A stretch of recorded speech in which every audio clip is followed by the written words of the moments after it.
냇물아 어디로 가니 물어보면 강물 따라서 가고 싶어서 강으로 가고, 강물한테 물어보면 강물아 흘러 어디로 가니? 그러면 넓은 세상 보고 싶어 바다로 간다. 바다를 포기하지 않는 강물처럼 부딪히는 모든 것들을 배우며 사람과 사람의 작은 만남이 모든 변화의 시작임을 응원했던 사람 신영복. 당신이 그립습니다. 신영복 선생님 일주기 추모도서 만남 신영복의 말과 글, 도서출판 돌베개. 똥은 싸고 다니냐? 미치도록 싸고 싶다. 빅동의 추억. 미국 장사랑! 구렁이 똥 이뻤다. 장이 살아야 내 몸이 산다. 혈중 콜레스테롤 개선과 배변 활동에 도움을 주는 건강기능식품입니다. 빅동의 추억. 미궁 장사랑. 지금 검색창에 미궁 장사랑을 검색하세요. 이건 제가 써보니까 효과가 있는 것 같아요. 미 항공우주국 나사에서 우주인들의 비상식량으로 쓴다는 남미 최고의 완전식품 마카 플러스 한국에서 가장 비싸고 귀한 식품이라는 산삼 플러스 거기에 한국인이 좋아하는 녹용까지 일단 이 세 가지를 모두 넣은 제품이 나온 거니까 마카 산삼 녹용. 대박, 좋은 건 다 있네. 031-323-2559 영한네이처 yhnatuRE.com. 맛있어. 너무 맛있어. 와, 아삭거리는 소리 들려? 와, 진짜 맛있다. 이 김치 어디에서 샀어? 김치 어디서 샀냐면 화 뭐? 무슨 김치라고? 그러니까 어디 김치냐면 바로 뜸들이지 말고 빨리. 도대체 어디 김치야? 화통김치. 화통김치라고. 국내산 재료로 100% 자체 생산하는 화끈하게 통하는 화통김치. 얼른 검색해서 사 먹어.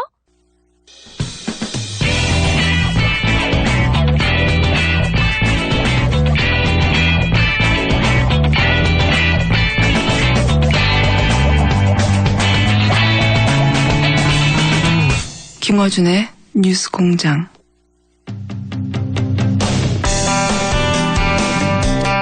뉴스공장 두 번째 인터뷰 제2공장 시간입니다.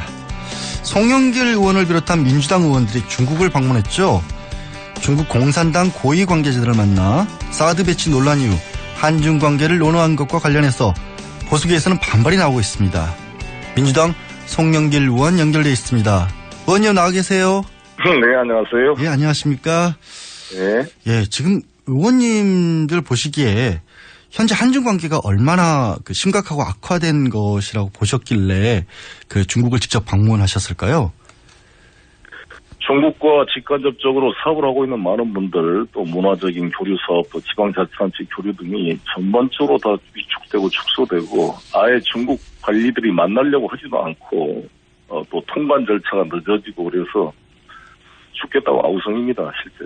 예. 우리나라 정부가 얼마나 이런 중국과 사업하시는 분들의 이런 민원을 듣고 있는지 모르겠습니다만, 저는 인천 시장을 역임했기 때문에 그게 많은 기업인들이 저에게 하소연을 해오고 있습니다.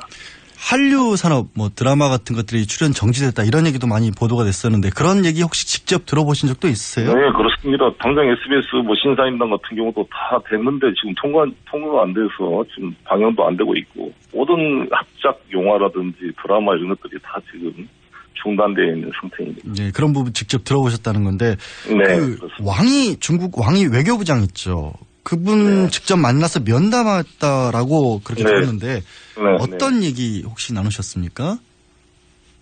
저희들은 이제 여러 가지 사드 배치로 인해서 발생한 이런 경제적인 악화, 교류, 그다음에 삼성, LG 배터리 보조금 지급 배제 결정을 비롯해서 여러 가지 지금 중국이 하는 사업의 어려움들, 경제 제재 이것에 대한 좀 풀어달라 이런 요청을 했고요. 예.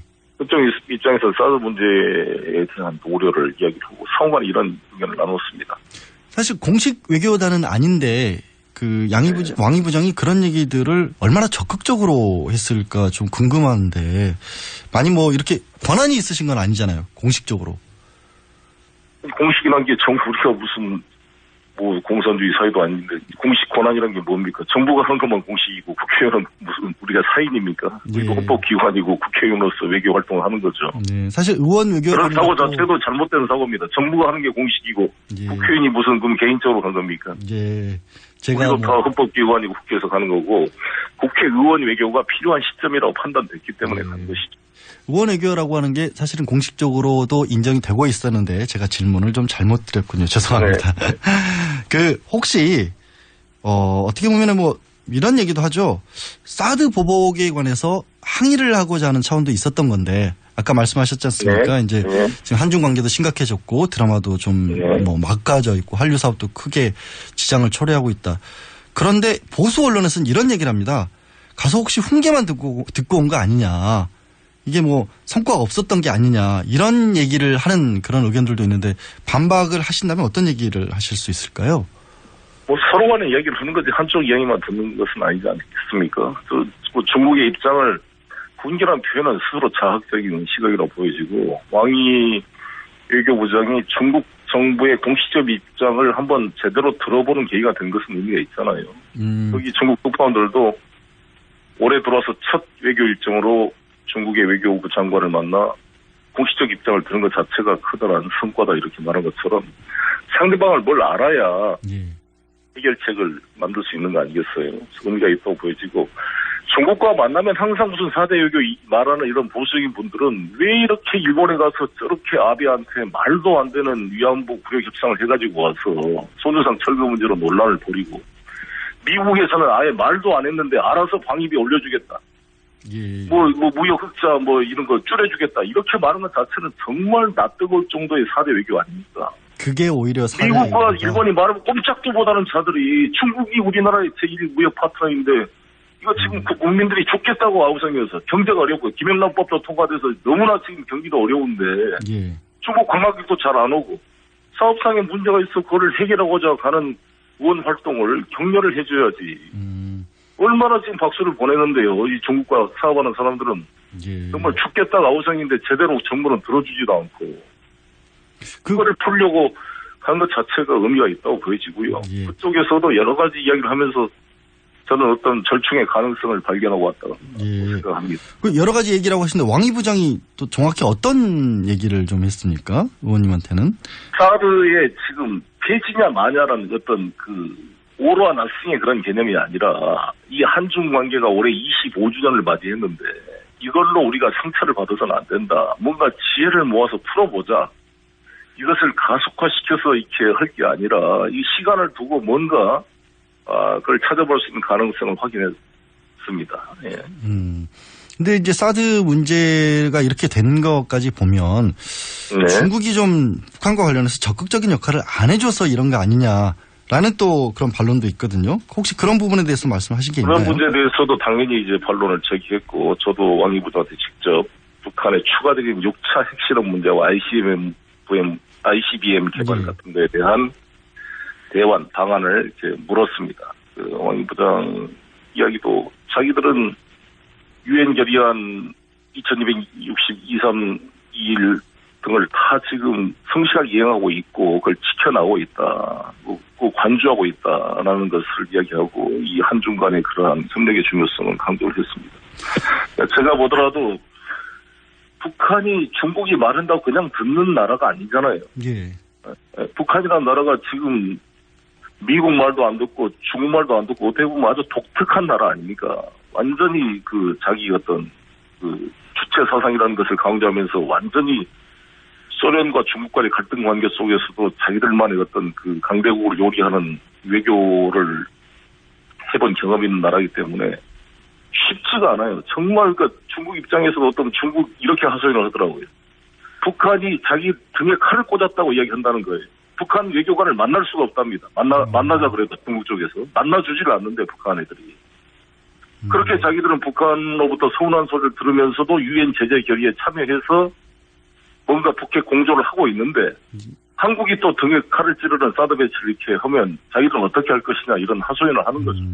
근데 중국도 보면은 그 중국이라는 나라가 정말 실리 추구를 많이 하는 나라이고 특히 이제 북한과의 관계에 있어서는 조금 뭐 더 감싸고 둔다고 해야 될까요? 그랬던 어떤 역사적인 그런 근거도 있잖아요. 그래서 중국이 아무래도 북한 편에 지금까지도 더 가깝지 이게 우리 얘기를 들어줄 것이냐 이런 반론들도 많이 하지 않습니까?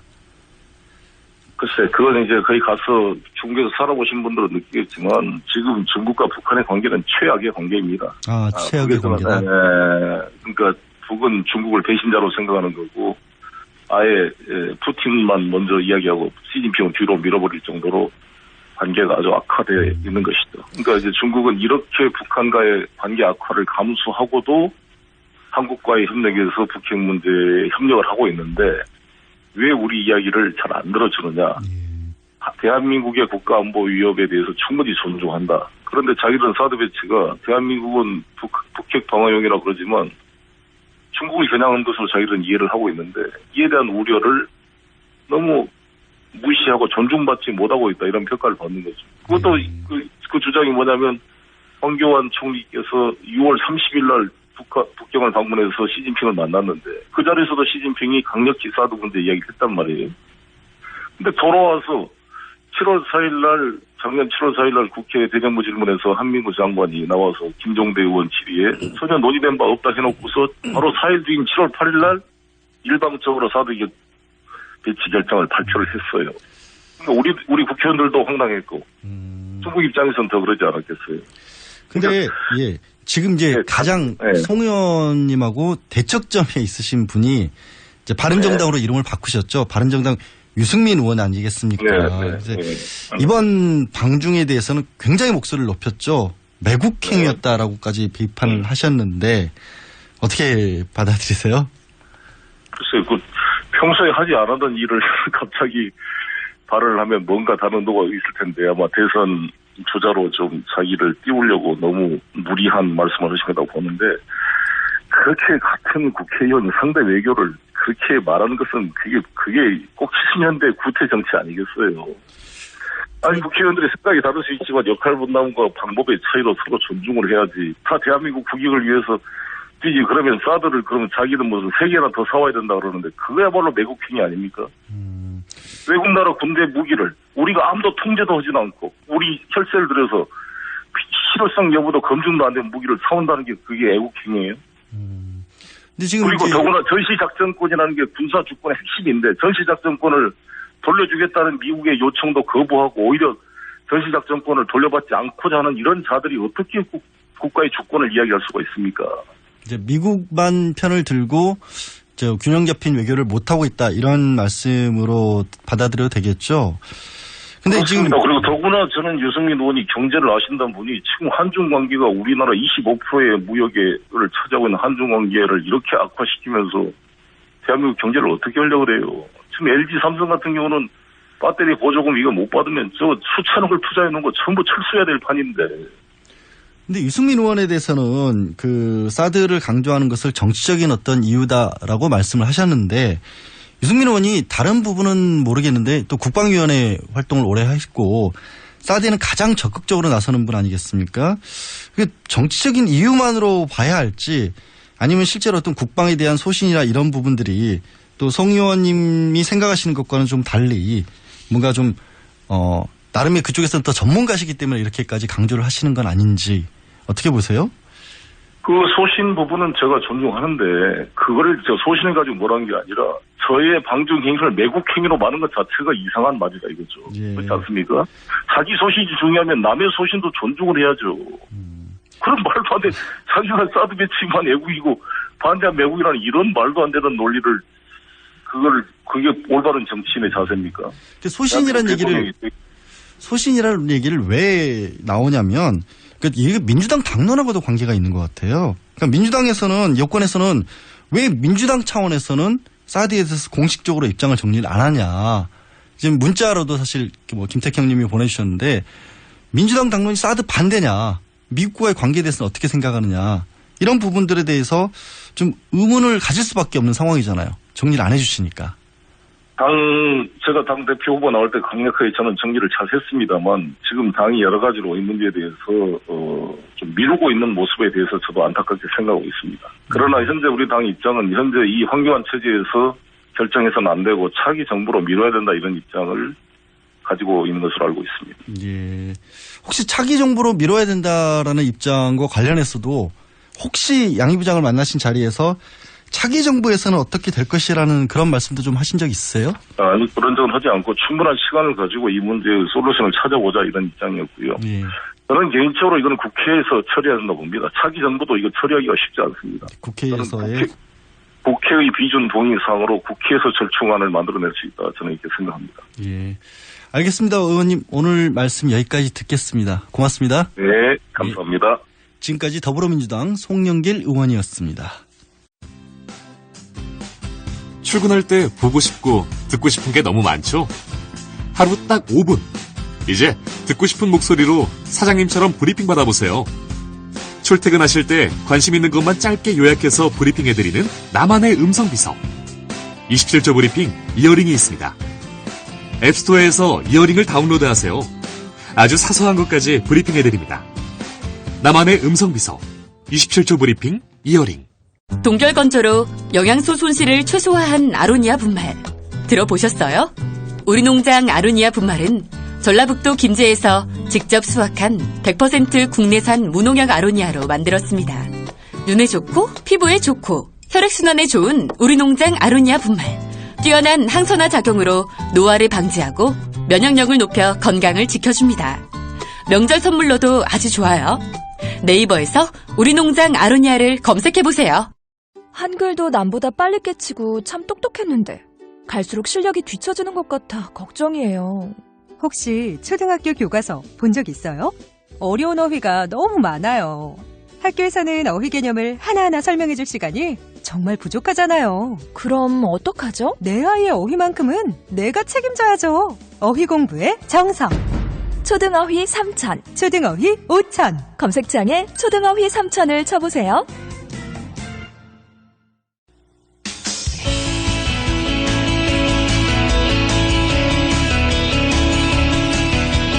오늘은 세월호 참사 발생한 지 꼭 1000일이 되는 날입니다.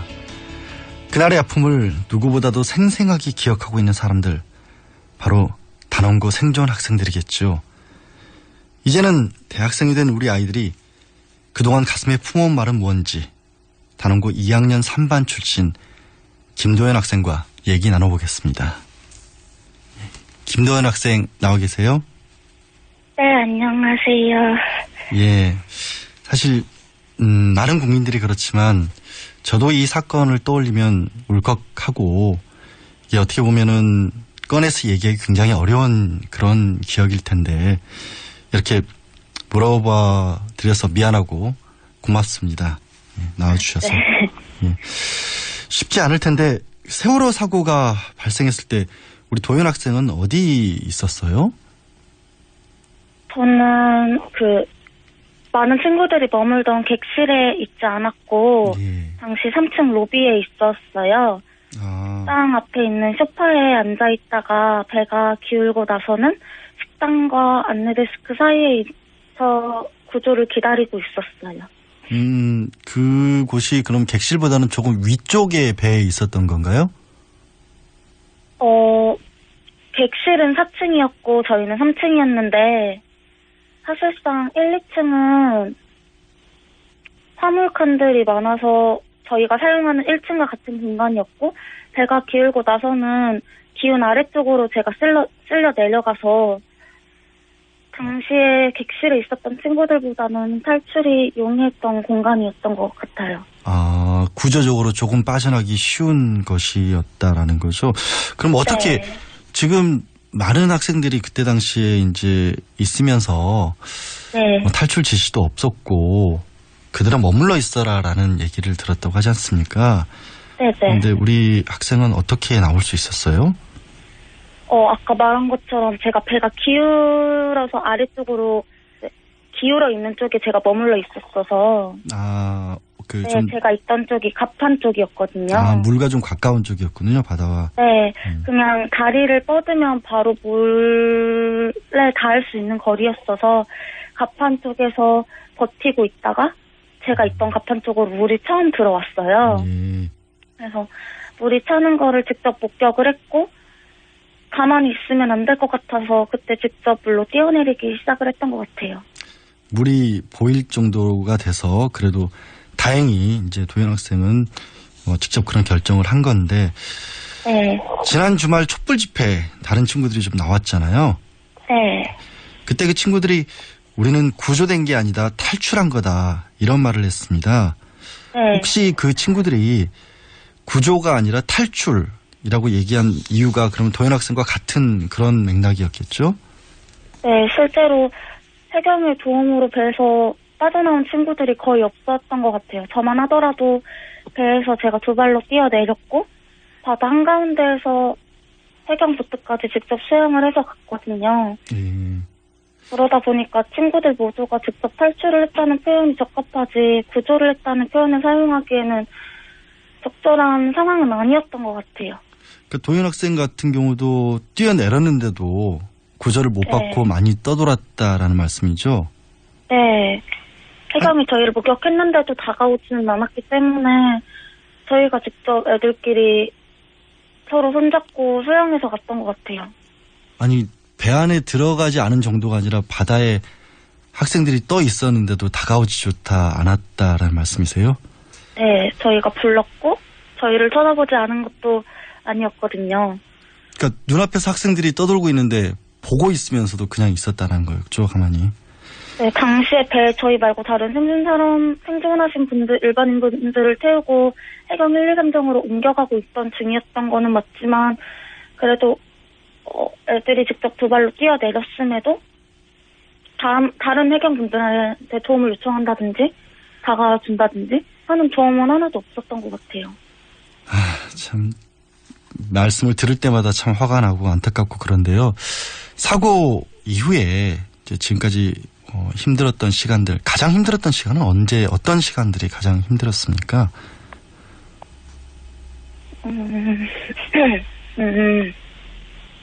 되게 많았는데 저는 지금 대학생이잖아요. 네네. 근데 친구들은 고등학생 2학년이잖아요. 네. 저는 너무 하루가 다르게 자라가는데 친구들은 사진 속 모습 그대로니까 그게 되게 많이 힘들었던 것 같아요. 또 매일을 거의 막 뭐 먹자, 어디 가자, 뭐 하자 하는 약속들이 너무 많았는데 한 개도 지키지 못했으니까 함께 했던 이제 좀 생활 패턴조차도 되게 많이 달라지면서 이제는 새로 만나는 제 주변 사람들한테 내 친구를 어떻게 어디서부터 소개해야 될지 겁이 날 때 그럴 때 되게 많이 힘들었던 것 같아요. 교복을 입은 그 모습 그대로 머물러 있는 친구들의 모습이 안타깝다. 그 친구들의 모습도 자주 보시나 봐요?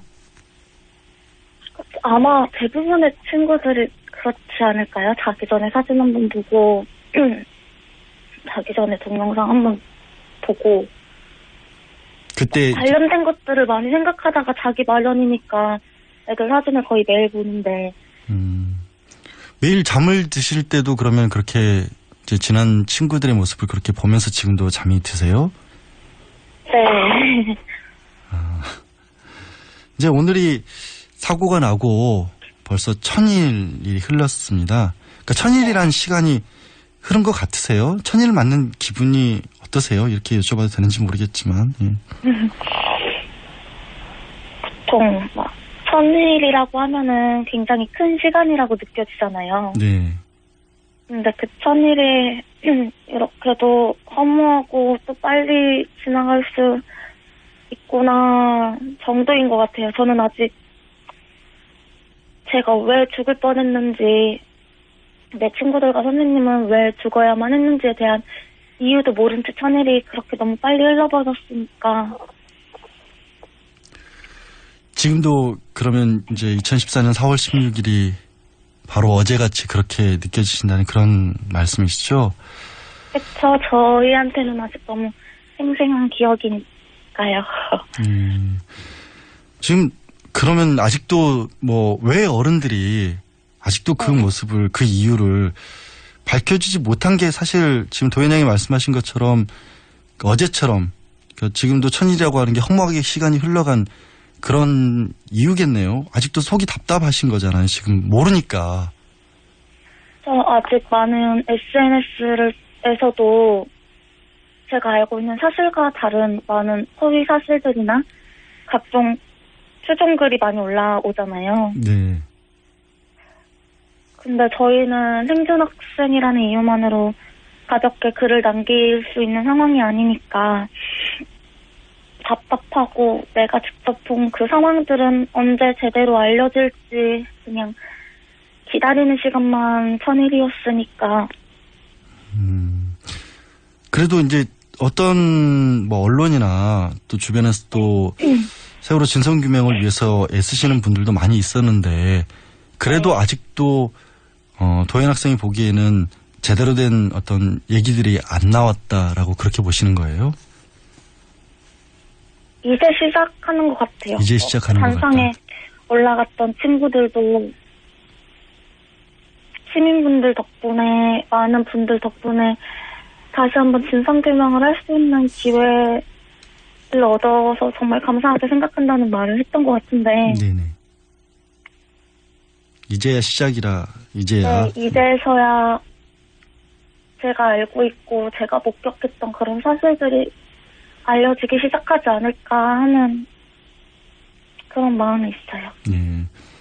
이제 조금 기대가 되실 것 같긴 한데 광화문 촛불 집회 혹시 가보신 적 있으세요? 네, 많이 갔어요. 예. 그때 그 세월호 유가족들 행진하면서 또 파란 고래, 세월호 고래도 나왔지 않습니까? 네. 그 모습 보면서 어떤 생각이 드셨어요?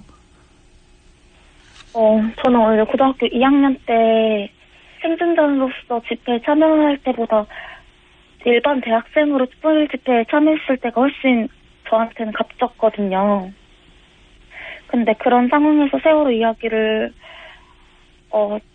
일반 대학생으로서 전해보니까 되게 많은 여러 감정이 들었던 것 같은데 일단은 세월호 고래가 광화문에서 말고도 다양한 카카오톡 같은 어플리케이션에서도 사용할 수 있게 등장이 되어 있어서 제가 생각한 것보다는 제가 걱정했던 것보다는 굉장히 많은 사람들이 저희의 사고를 기억해주고 있구나 하는 감사한 마음도 너무 많이 들었고 제가 겪은 세월호라는 사건에 대해서 또 한 번 실감하기도 했고 뭔가 정말 이제 정말 뭔가 함께 할 수 있는 듯한 느낌? 다른 분들과 친구들 죽음에 대해서 함께 진상규명 할 수 있는 시간이 시작된 것 같아서 네, 되게 많은 생각이 들었던 것 같아요. 잊지 않고 기억하고 꼭 밝혀야겠죠. 우리 도현 학생 전공이 미디어 쪽을 하신다고 들었어요. 네. 세월호와 관해서 언론 보도에 대해서는 어떤 부분이 좀 제일 안타까웠나요? 처음에 구조가 되고 저는 어선으로 옮겨 탔는데 그때 두 눈으로 실시간으로 배가 점점 가라앉는 걸 계속 지켜보고 있잖아요. 네. 근데 떡하니 네이버 혹은 다양한 기사에는 전원 구조라고 뜨더라고요. 아직도 그런 부분이 소반 탈출자였거든요. 제 주변에는 20명가량밖에 없는데 전원 구조라고 뜨고 눈앞에 배는 가라앉고 있으니까 그게 되게 좀 절망스러웠다 해야 되나? 그때 당시에 났던 수많은 오보들은 당시 저희한테 되게 희망 고문 같은 거였거든요. 누가 추가 생존자가 발견되었다. 그런 것들 혹은 또 되게 저희가 겪은 사고에 대해서 되게 가볍게 포장하는 듯한 보도 역시 굉장히 많았잖아요. 그래서 그런 보도는 당시 언론인을 꿈꾸는 저한테는 되게 많이 절망스러웠던 부분이었던 것 같아요. 마지막으로 오늘 들어주시고 계신 청취자분들 혹은 나머지 다른 국민들에게 꼭 한마디 정도 짧게 해주고 싶으신 말이 있으세요? 우선 3일 동안 저희 응원해주시고 또 저희와 함께 행동해주셔서 정말 감사하다는 말씀을 꼭 드리고 싶어요. 진짜 많은 분들이 태어나기 힘들 정도로 관심과 배려 또 사랑을 많이 보내주셨거든요. 하지만 세월호에는 아직 실종자들이 있고 너무나도 많은 사람들이 이유도 모른 채 죽어간 사건이 2014년 4월 16일 날 일어났다는 그 자체는 잊지 않아주셨으면 좋겠고, 그러면 정말 또 감사할 것 같아요. 그렇게 큰 아픔을 겪으셨는데도 감사하다는 말로 마무리를 해주셨네요. 예, 제가 너무 부끄럽고 감사드립니다. 네, 말씀 고맙습니다. 네, 감사합니다. 네, 지금까지 세월호 참사 생존 학생 김도연 씨였습니다.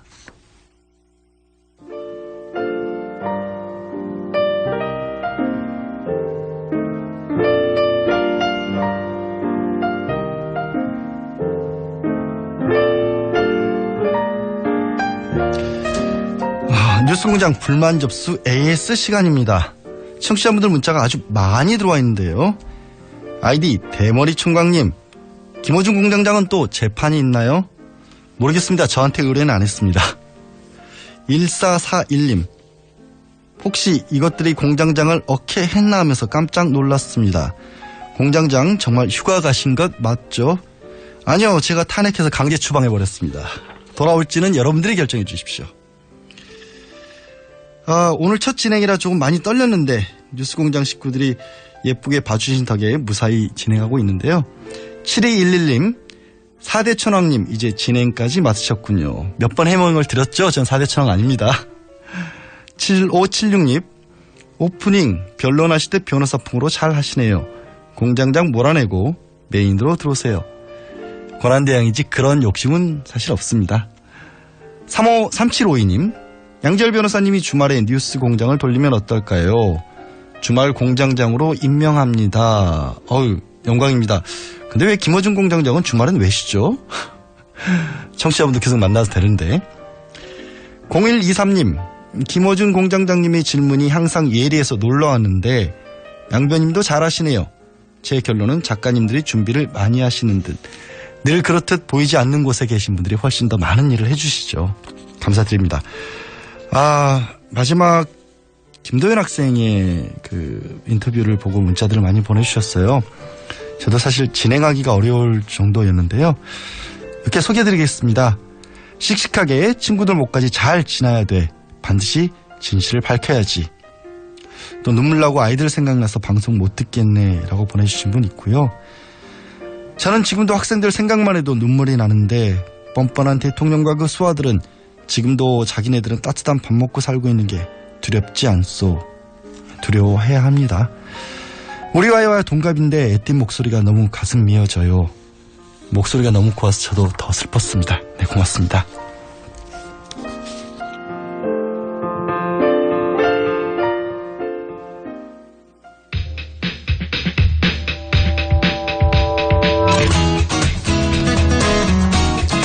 글로벌은 글로벌 시간입니다. 해외 외신들을 살펴보면서 국제 소식도 알아보는 시간인데요. 오늘도 사단법인 인문결 연구소 소장이시자 르몽드 디플로마티크 편집위원이신 임상훈 위원님 나오셨습니다. 안녕하세요. 네, 안녕하십니까. 예, 르몽드 디플로마티크라는 그런 뭐 어떤 잡지 같은 건가요? 네, 맞습니다. 월간지죠. 예. 근데 이제 그 원래 프랑스에서 나온 월간지인데 예, 그 이름에서도 이제 디플로마티크 하니까는 이제 국제 문제 전문지 이제 냄새가 나죠. 네, 예. 뭐 굉장히 수준 있는 뭐 제 입으로 하는 건 아니고 그렇게 세계적으로도 굉장히 그 여론을 주도하는 그런 정평이 나 있는 언론이죠. 예. 듣기만 해도 굉장히 어려울 것 같은데 많이 배우긴 할 것 같습니다. 예, 그러니까 한 가지 단점이라고 한다면은 조금 그냥 쉽게 술술 읽힐 수 있는 그런 건 아니고 좀 공부하듯이 읽을 수 있는 그래서 이제 굉장히 그 여러 가지 의미로 아마 특히 학생들 같은 경우 읽으면은 좋으실 만한 그런 건데 제가 과거에 편집장을 할 때는 그래서 가독성을 좀 높여보려고 많이 이제 그쪽 방에 노력을 했습니다만은 어쨌든 간에 굉장히 어떤 뭐 좀 수준이라 그럴까 있기 때문에 그 가독성을 이제 생각을 한다 하더라도 한계는 있더라고요. 그러니까 좀 집중해서 읽으면 좀 좋을 만한 그런 언론입니다. 저도 한번 도전해 보겠습니다. 네. 오늘은 아무래도 정유라 씨 체포 얘기를 좀 해야 할 것 같습니다. 네.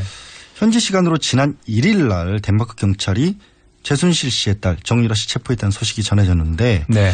국내에서도 보도는 굉장히 많이 됐는데 이 현지 덴마크 그 카메라 방송 기자들도 굉장히 많이 갔더라고요. 어떻게 생각하십니까? 뭐 국내 언론이 물론 가장 많이 이제 관심을 가지고 보도를 많이 했죠.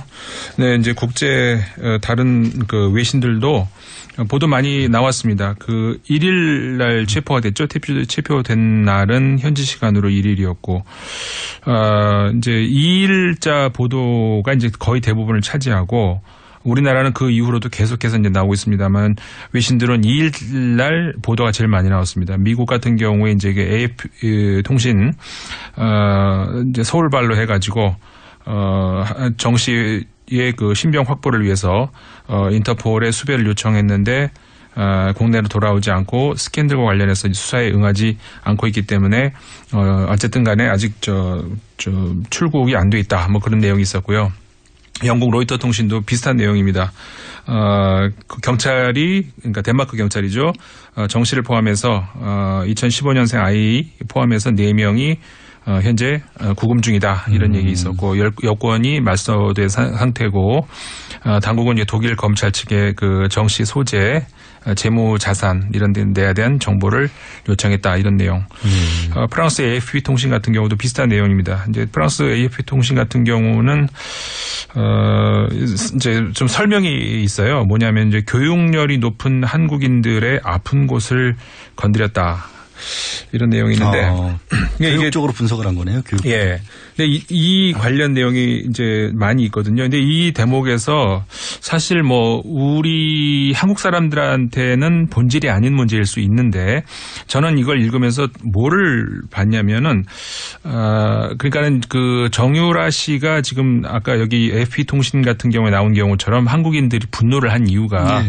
어떻게 출석도 안 하고 그냥 부모 그 힘으로 해가지고 학점을 받았느냐? 학점을 받고 다른 나라에 가 있는 상태에서 뭐 레포트까지 이제 교수들이 써주고 뭐 그런 그게 이제 그 가능할 일이냐 이제 이런 쪽으로 굉장히 이제 그 사실 우리나라 국민들에게 굉장히 민감한 그 문제가 학교 문제랑 병역. 정유라 씨가 그걸 제일 화나게 만들었잖아요. 예, 병역 문제 아니겠습니까? 네. 근데 이런 생각을 해봤어요. 그러니까 유럽인들의 입장에서는 이런 것이 우리나라 사람들의 정서만큼 이해를 못하지 않는가 이런 생각을 해봤거든요.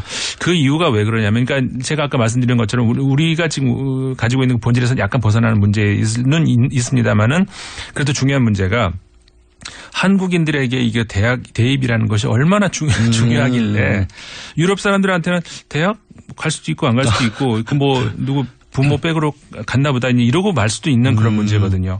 그러니까 얼마나 대학이 그 사회를 좌우하고 사실 대입 하나가 정말 그 우리나라 경제를 큰 부분을 좌우할 정도로 그러지 않습니까? 우리는 뭐 초등학교 때부터 다 매달려가지고 대학 시험 보는 날은 교통이 마비되고 그러니까요. 온 국민들이 그것만 바라보고 있는데 그럴 만큼의 정서가 없으니까 그렇죠. 그 사람들은 왜 정유라 때문에 이렇게 분노하는지를 그렇죠. 이해를 못한다는 그런 거죠. 오히려 그러니까는 저는 이제 그 과거에 우리가 오늘 아까도 이제 그 세월호 참사 그 1000일 아니겠습니까?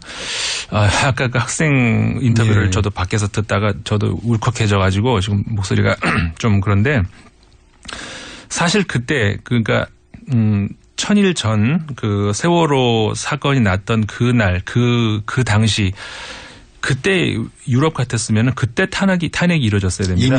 이미 그때 탄핵이 이루어져야 되는 것이고 지금 오히려 아까 말씀드린 것처럼 정유라 씨가 그 명문 대학을 그 다른 힘으로 이용해가지고 들어갔다. 물론 이건 범법이고 이제 중대한 일이죠. 그렇지만 우리 국민들 정서가 가지고 있는 것만큼 유럽인들이 그렇게 가지고 있지는 않거든요. 그러니까 유럽 사람들은 그러겠네요. 세월호 같은 엄청난 일이 벌어졌을 때도 가만히 있었는데. 그렇죠. 그게 일단 이상한 거죠. 어떻게 대학 그 사람들이 봤었을 때는 별로 중요하진 대학 입시에 갔다는 이유로 맞습니다. 한국 사람들이 분노를 하고 이게 체포가 됐다는 게 엄청난 뉴스가 된다는 거를 잘 이해를 못한다. 맞습니다. 그런 말씀이신 거죠. 그러니까 그때 2014년 같은 경우에도 이제 그 우리나라 언론에 이제 많이 안 나오고 그러다 보니까 제가 그때 이제 아마 그 인터뷰를 제일 많이 한 것 같아요. 왜냐하면은 각 방송사에서 답답하니까 외국에서 도대체 이렇게 보도는 하지 않을 것 같은데 어떻게 보도가 나오느냐 해가지고 이제 인터뷰를 많이 했었습니다만은 그 당시에 세월호 당시에 저 유럽의 국가들 같은 경우는 그때 이게 나라냐가 나왔었어요. 지금 우리가 이제 2년 후에는 하고 있지만 아니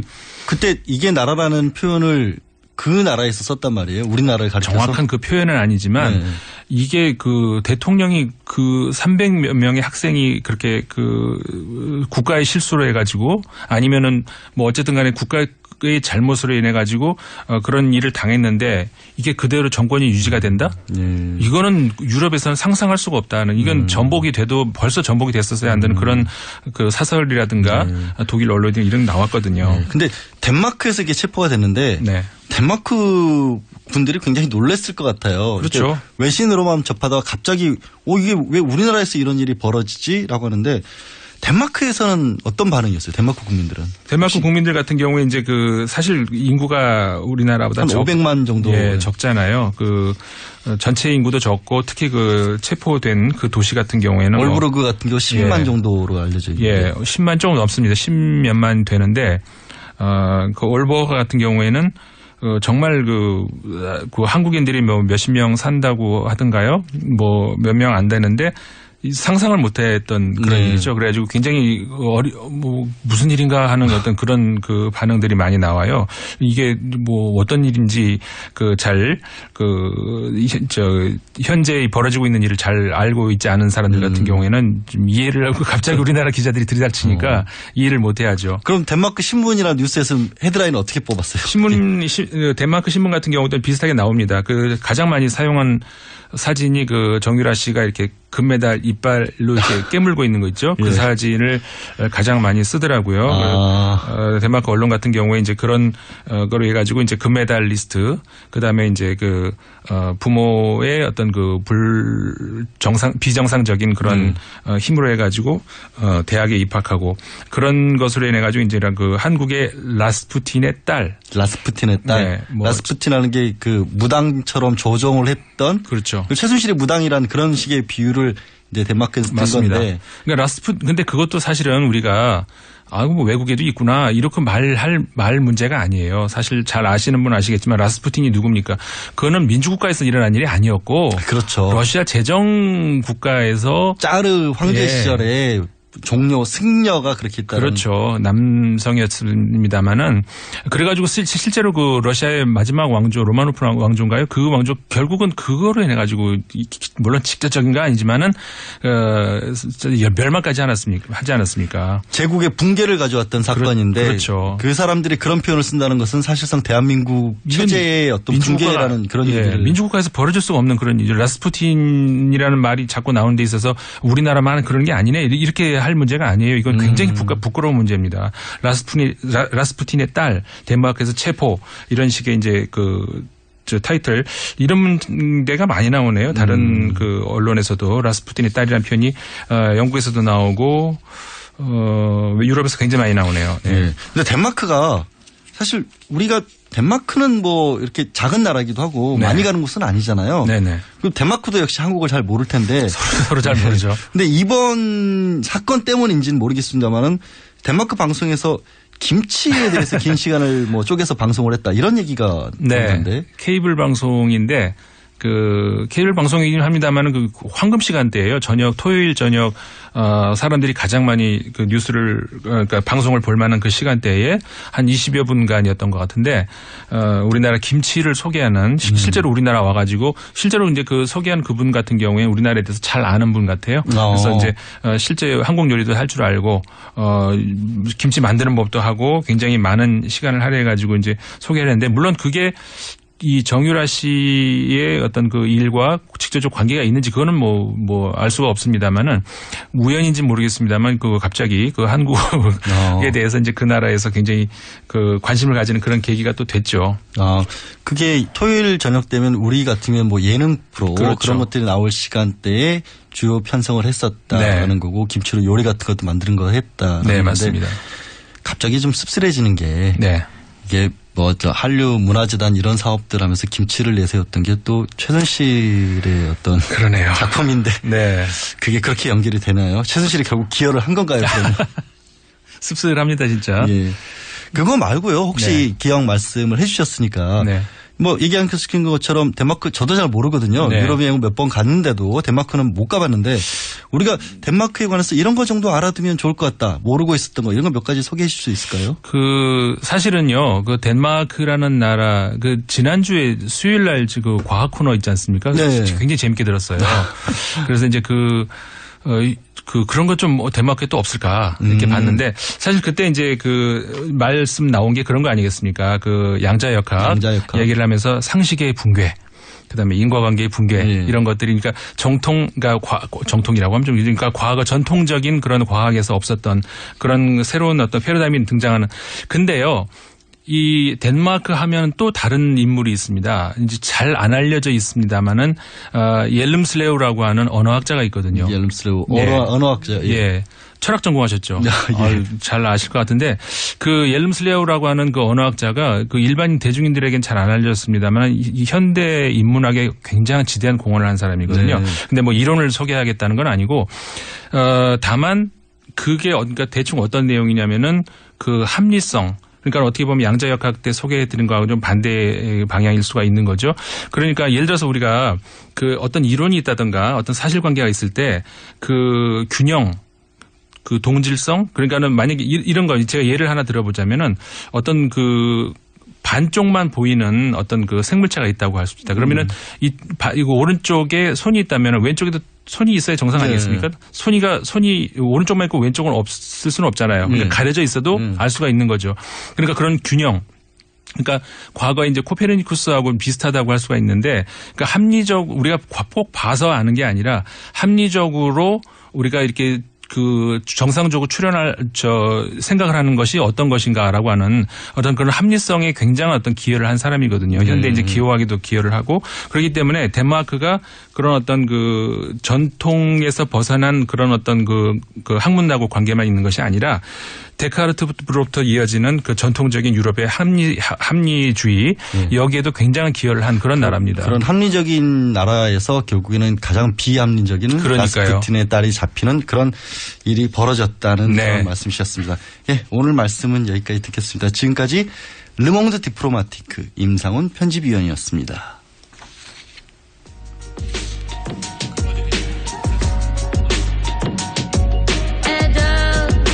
예, 안녕하세요는 제가 갑자기 버벅대고 있습니다. 클로징을 하라 그랬어요. 생전 처음 해보는 진행이었습니다. 많이 서툴렀지만 이해해 주시고요. 저는 내일 다시 돌아오겠습니다. 지금까지 양지열이었습니다. 떠오르고 있어 유명이 빠진 진상 그들은 의지가 없고 구경하고 다조자고 보영 기억고 그 뒤로 많은 날이 지났지만 오늘도 기억해 우린 촛불과 함께 밝혀야 할 것들이 남았기에 지금쯤이면 누구보다